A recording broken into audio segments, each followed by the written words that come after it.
मुंबई नाशिक महामार्गावर बर्निंग कारचा थरार। लाहे फाटा येथे कार आगीत जळून खाक। मुंबई नाशिक महामार्गावर लाहे फाटा येथे एका कारला अचानक आग लागल्याची घटना घडली। या आगीत कार जळून खाक झाली।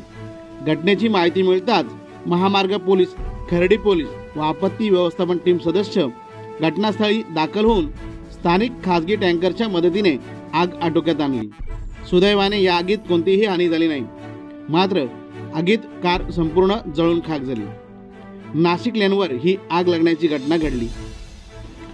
BMW कार चालक आदित्य प्रकाश चोरे हे आपल्या मित्रांसोबत कल्याणहून शिर्डी जात असताना नाशिक लेनवर लाहेफाटा येथे कारला आग लागल्याची घटना घडली।